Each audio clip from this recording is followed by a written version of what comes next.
Pengetahuan yang kamu miliki membuat kamu jadi lebih bijaksana dan lebih kuat dari kemunduran.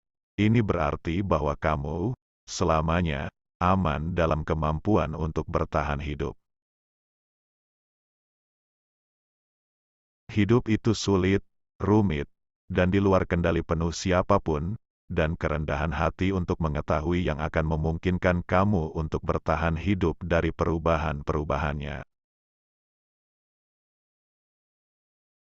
Tidak peduli seseorang dilahirkan untuk apa, tapi tumbuh menjadi apa mereka nanti. Kemiskinan memberikan rasa takut, stres, dan terkadang depresi. Itu berarti 1000 penghinaan kecil dan kesulitan. Memanjat keluar dari kemiskinan dengan usaha kamu sendiri. Itu memang sesuatu yang bisa membuat kamu bangga, tapi kemiskinan itu sendiri hanya romantisasi oleh orang bodoh. Ketakutan akan nama meningkatkan rasa takut akan benda itu sendiri. Beberapa kegagalan dalam hidup tidak terelakkan.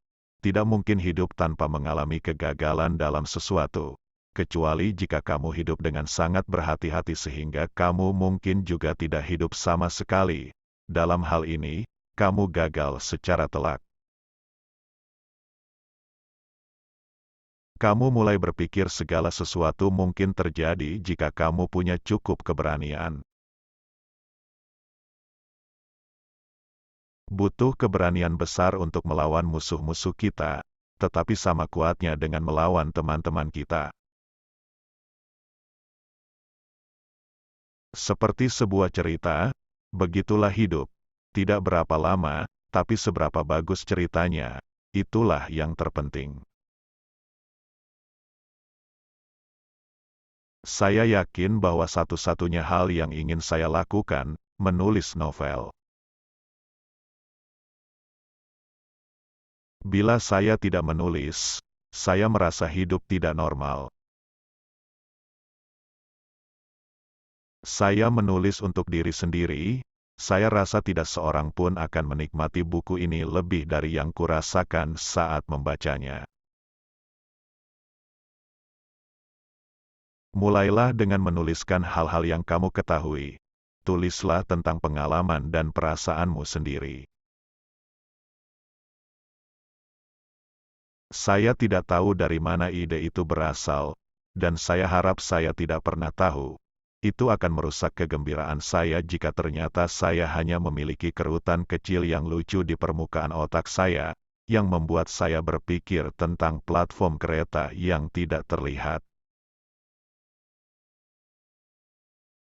Yang paling penting adalah membaca sebanyak mungkin, seperti yang saya lakukan.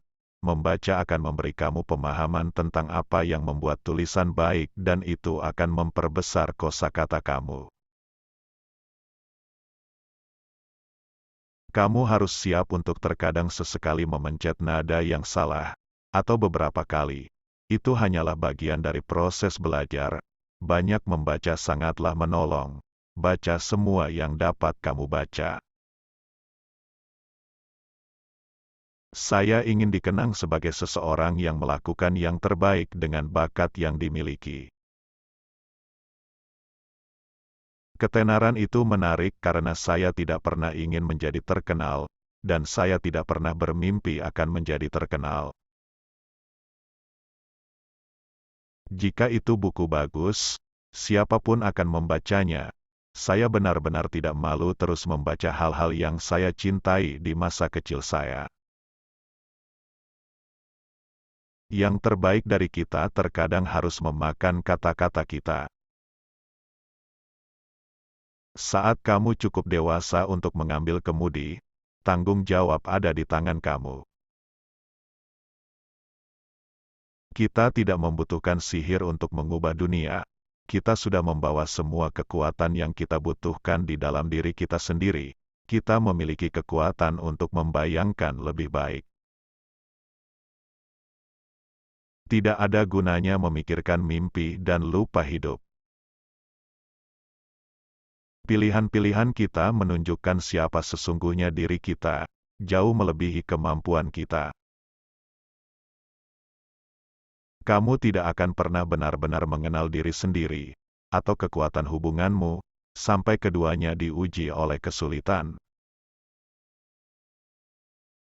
Saya tidak pernah merasa malu karena depresi. Tidak pernah. Apa yang harus malu? Saya melewati masa-masa sulit dan saya cukup bangga bahwa saya dapat keluar dari itu. Perbedaan kebiasaan dan bahasa tidak ada artinya sama sekali jika tujuan kita identik dan hati kita terbuka. Ketidakpedulian dan kelalaian seringkali lebih merusak daripada ketidaksukaan. Pada akhirnya nanti, semua yang pernah hilang atau diambil dari diri kita akan kembali lagi kepada kita, walaupun dengan cara yang tidak pernah kita duga. Seberapapun uang yang kamu miliki, harga diri benar-benar terletak pada mencari tahu apa yang terbaik bagi kamu. Sangat mungkin untuk menjalani kehidupan yang sangat bermoral tanpa kepercayaan kepada Tuhan, dan saya pikir sangat mungkin untuk menjalani kehidupan yang dipenuhi dengan kesalahpahaman dan percaya kepada Tuhan. Ada beberapa hal yang tidak bisa kamu bagikan tanpa akhirnya saling menyukai. Kurasa tidak ada salahnya membiarkan seorang anak berhayal. Sebenarnya, saya pikir untuk menghentikan orang berhayal adalah hal yang sangat merusak. Ketidakpedulian dan pengabaian seringkali lebih merusak daripada tidak suka. Buku itu seperti cermin, kalau yang berkaca padanya adalah seorang yang bodoh, engkau tidak bisa berharap yang terpantul adalah seorang yang jenius.